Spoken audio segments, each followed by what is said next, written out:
Okay မင်္ဂလာပါ The Miss ကနေကြိုဆိုပါရစေဒီနေ့တော့ animation လောကရဲ့ရှာစွင်ကိုပြင်းပြစ်လိုက်တဲ့ရုပ်ရှင်တကား animation လောကရဲ့ခေါက်ရိုးကျိုးစီးမြင်းတွေကိုမလိုက်နာဘဲနဲ့မိုက်ကန်ရှိုက်ပြလိုက်တဲ့ရုပ်ရှင်တကား Oscar အတောင်ဒီကားကြောင့် Best Animated Feature ဆိုတဲ့အကောင်းဆုံး animation ရုပ်ရှင်ဆုကြီးကိုအသစ်တီထွင်လိုက်ရတဲ့ရုပ်ရှင်တကားအကြောင်းပြောချင်ပါတယ်ဘာကားလဲဆိုတော့ Shrek ပါ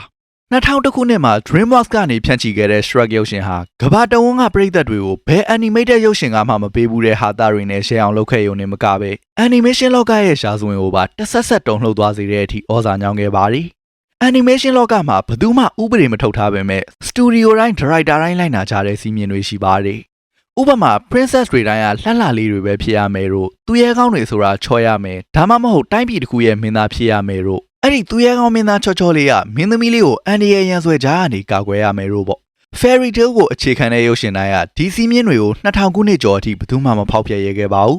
အဲ့ချိန်မှာ Shrek ကသူ့ရုပ်ရှင်ရဲ့ပထမဆုံးစက္ကန့်ပိုင်းမှာတင်မင်းသမီးလှလှလေးတွေရဲ့ရိုးရာပုံမြင်စာအုပ်ကိုဆွဲဖြဲပြီးအိမ်သာသုံးဆက်ကူလုပ်ပြလိုက်ပါတယ်2000ခုနှစ်မှာထွက်ခဲ့တဲ့ဒီ animated movie က studio တိုင်းလိုက်နာကျင့်သုံးခဲ့တဲ့ပုံစံကွက်ကြီးကိုစက္ကန့်ပိုင်းနဲ့တင်ရှိုက်ချိုးပစ်ခဲ့ပါတယ်Shrek မတိုင်ခင်အထိပရိသတ်တွေက Disney ရဲ့လှပတဲ့မင်းသမီးချောမောတဲ့မင်းသားပြည့်စုံတဲ့ပျော်ရွှင်စရာစက်သိန်းဆိုတဲ့ပုံစံကွက်ထဲမှာပိတ်မိနေခဲ့ကြတာပါ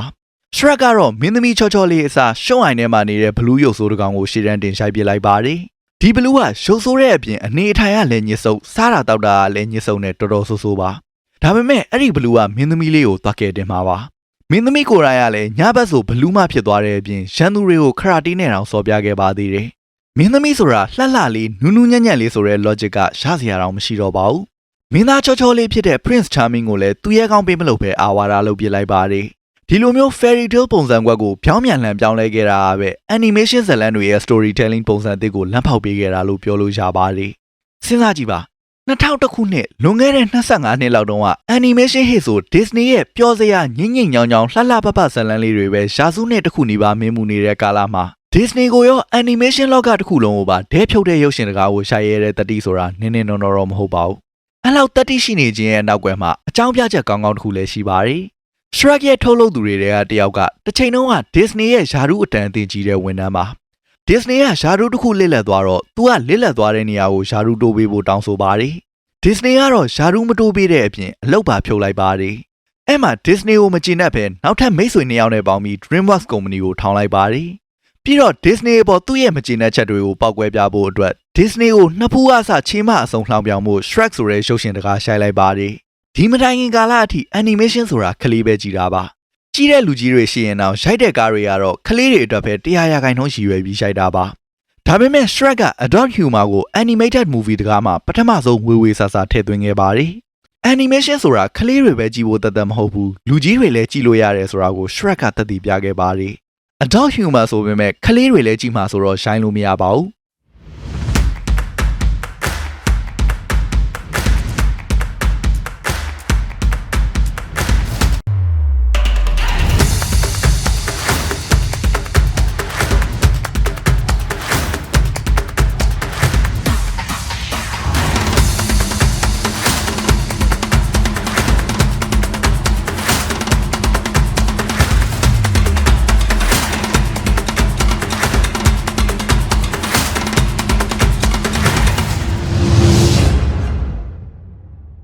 adult humor ဆိုပေမဲ့ကလေးတွေလည်းကြည့်မှာဆိုတော့ရှိုင်းလို့မရပါဘူးအဲ့ဒါကြောင့်ဇာတ်ကားထဲမှာကလေးလူကြီးနားလဲတဲ့ရိုးတန်းတန်းဟာတာတွေအပြင်ကလေးတွေနားမလည်နိုင်ပေမဲ့လူကြီးတွေကြားရင်တော့အထိပ္ပယ်ပေါက်ပြီးရှယ်ရမယ် double entendre တွေကိုသုံးထားပါတယ်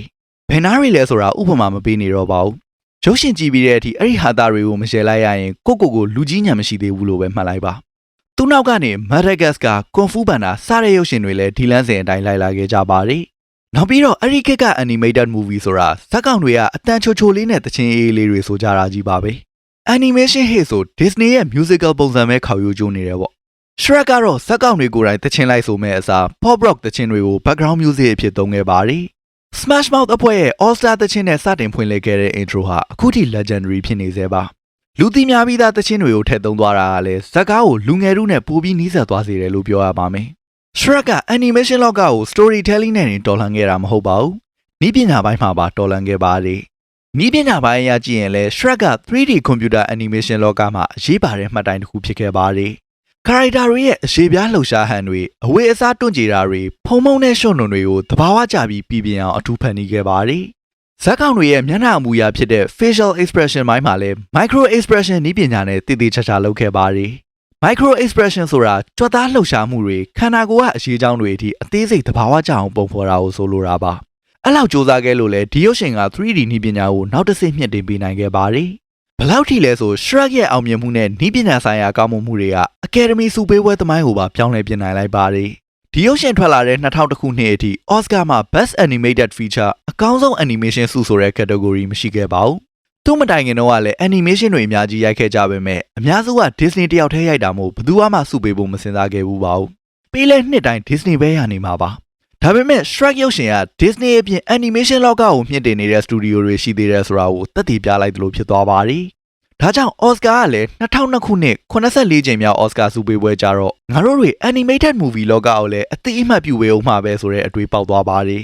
အဲ့လိုနဲ့ Best Animated Feature Oscar ဆုကို Shrek ကသမိုင်းမှာပထမဆုံးသိမ်းပိုင်နိုင်ခဲ့ပါတယ်Oscar ဆုပေးပွဲကို83ကြိမ်တောင်ကျင်းပပြီးတဲ့အထိမရှိခဲ့တဲ့ဆုတစ်ခုက2002ခုနှစ်ကြာမှရှိလာတဲ့ဆိုတော့ဒီဆုက Shrek ရဲ့ထူးခြားပြောင်ပြောင်မှုကိုအတိအမှတ်ပြုဖို့အတွက်တည်တံ့ဖန်တီးလိုက်သလိုတောင်ဖြစ်သွားပါတယ်။ Shrek ကဒီလောက်ထိသမိုင်းတွင်အောင်လဲထိုက်တန်ခဲ့ပါတယ်။လက်ရှိမှာ25နှစ်လောက်ကြာခဲ့ပြီမို့တိတ်မကြီးကျယ်တော့ပေမဲ့သူခေတ်သူအခါတုန်းက Fairy Tale တွေကိုပထမဆုံးအကြီးအကျယ် parody လုပ်ခဲ့တဲ့ animated ရုပ်ရှင်တစ်ကားပါ။သူ့ကြောင့်နဲ့ Disney ကိုယ်တိုင်တောင်မှပုံစံကွက်ထဲကထွက်တဲ့ကားတွေလိုက်ရိုက်လာပါတယ်။မင်းသမီးလေးအကြောင်းပဲအများရိုက်နေမဲ့အစား Maleficent လို villain ကို main character ထားပြီးရိုက်တာတို့ရေသူမတွေ Snow White တွေကိုနည်းနည်းမဲလိုက်တာတို့ပေါ့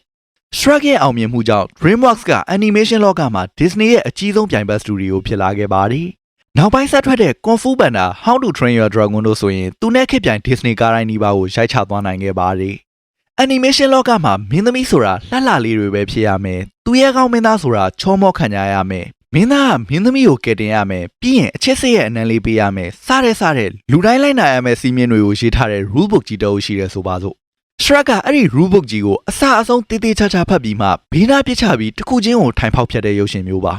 အဲ့ဒါကြောင့်လဲဘယ်တော့မှမရခဲ့ဘူးတဲ့အရာသားမျိုးကိုပရိသတ်တွေမြည်ဆန်းခွင့်ရှာလိုက်တာပေါ့ဒီနေ့ဗီဒီယိုကတော့ဒီလောက်ပါပဲဒီနေ့ဖို့ Adios